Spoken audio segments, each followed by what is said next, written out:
Hi అండి. Welcome to Srivaishu arts. ఎలా ఉన్నారు అందరూ? నేను చాలా బాగున్నాను. మనము శ్రీవైషు కలెక్షన్స్‌లో చూసాం కదా! వాల్‌పేపర్ కలెక్షన్ అని చెప్పేసి.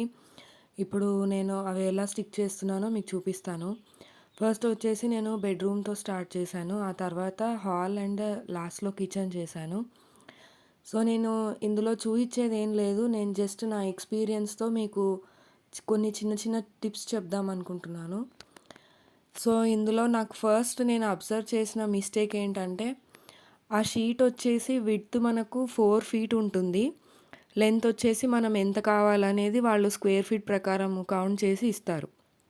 సో, నేనేం చేశానంటే, ఆ విడ్త్ ఎంతైతే ఉందో 4 ఫీట్ అలాగే పెట్టేసి నాకు కావాల్సినంత లెంత్ కట్ చేసి నేను స్టిక్ చేయడానికి ట్రై చేశాను. బట్ అది ఫెయిల్ అయింది. ఎందుకంటే 4 ఫీట్ అనేది మనకు పట్టుకోవడం ఇబ్బంది అయిపోతుంది. సో, దానివల్ల ఏమైపోయిందంటే ఎడ్జెస్ మనము వెనకాల స్టిక్కర్ పుల్ చేసినప్పుడు ఎడ్జెస్ మంచిగానే స్టిక్ అవుతాయి. బట్ మధ్యలో ఎయిర్ బబుల్స్ అంటే ఎయిర్ గ్యాప్ వచ్చేస్తుంది స్టిక్ చేసినప్పుడు. సో, దానివల్ల ఫోల్డ్స్ వచ్చేస్తాయన్నమాట.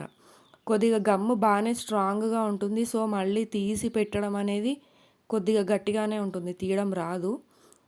సో, నేను అబ్జర్వ్ చేసిన ఫస్ట్ మిస్టేక్ అది. సో, నేను దాన్ని నెక్స్ట్ ఏం చేశానంటే చిన్న చిన్న పీసెస్ అంటే మన షోల్డర్ లెంత్ ఎంతైతే ఉంటుందో అది మనము విడ్త్ పెట్టుకొని కట్ చేసుకుంటే మనకు స్టిక్ చేయడం చాలా ఈజీ అండ్ ఎక్కడ కూడా ఎయిర్ బబుల్స్ కానీ ఫోల్డింగ్స్ కానీ రాలేదు షోల్డర్ లెంత్ పెట్టుకొని చేసినప్పుడు. ఎందుకంటే మనం హ్యాండ్స్ మూవ్ చేయడం చాలా ఈజీ షోల్డర్ లెంత్ వచ్చినప్పుడు.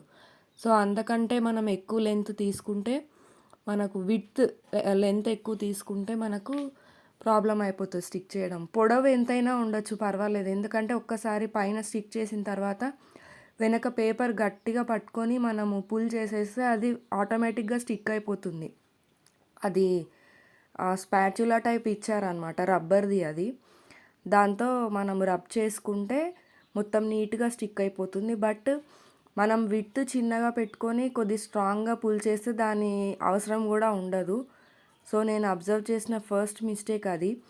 అండ్ సెకండ్ వన్ వచ్చేసి ఈ హ్యాండిల్స్ ఏవైతే ఉంటాయో కబోర్డ్స్ హ్యాండిల్స్ నేను ఫస్ట్ స్క్రూ డ్రైవర్తో తీయకుండా పెట్టాననమాట. సో, దానివల్ల కొద్దిగా చిన్న చిన్న అక్కడక్కడ అంటే స్టిక్ చేసినట్టు కనిపిస్తుంది హ్యాండిల్స్ పక్కన. కొద్దిగా గ్యాప్ వస్తుంది కదా నైఫ్‌తో కట్ చేసినప్పుడు.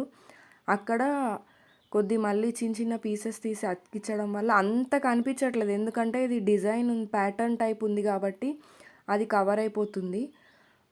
సో, అంత ఎక్కువ అయితే కనిపించట్లేదు. బట్ ఒకవేళ ఫైనల్‌గా 100% నీట్ ఫినిష్ కావాలి అనుకుంటే ఆ స్క్రూ డ్రైవర్ యూస్ చేసి ఆ హ్యాండిల్స్ అన్నీ రిమూవ్ చేసి స్టిక్ చేసిన తర్వాత ఆ హ్యాండిల్స్ అన్నీ పెట్టుకుంటే మనకు చాలా సూపర్‌గా ఉంది లుక్. యాక్చువల్‌గా మాకు స్క్రూ డ్రైవర్ దొరకలేదు. సో, కిచెన్‌లో చేసేటప్పుడు మాత్రం స్క్రూ డ్రైవర్ యూస్ చేసి చేసాము. వర్క్ కూడా చాలా ఫాస్ట్‌గా అయిపోయింది స్క్రూ డ్రైవర్ అది హ్యాండిల్స్ తీసేసి చేస్తే. ఆ హ్యాండిల్ ఉండడం వల్ల చాలా మైన్యూట్‌గా కట్ చేయాల్సి వస్తుంది కాబట్టి చాలా టైం తీసుకుంది. అండ్ ఇంత చిన్న స్పేస్‌కే నాకు 2 డేస్ పట్టింది స్టిక్కర్స్ స్టిక్ చేయడానికి. సో, చాలా టైం టేకింగ్, కొద్దిగా పేషెన్స్ ఉండాలి. సో, ఈ 2 టిప్స్ కనుక మీరు యూస్ చేస్తే ఫాస్ట్‌గా అయిపోగొట్టొచ్చు అండ్ ఆల్సో చాలా ఎఫెక్టివ్‌గా, నీట్‌గా కూడా అయిపోగొట్టొచ్చు. సో, ఈ ఫైనల్ అవుట్‌పుట్స్ చూస్తున్నారు కదా! ఎలా అనిపించిందో కింద కామెంట్ సెక్షన్‌లో చెప్పండి. అలాగే నా ఛానల్‌ని సబ్స్క్రైబ్ చేయండి, లైక్ చేయండి.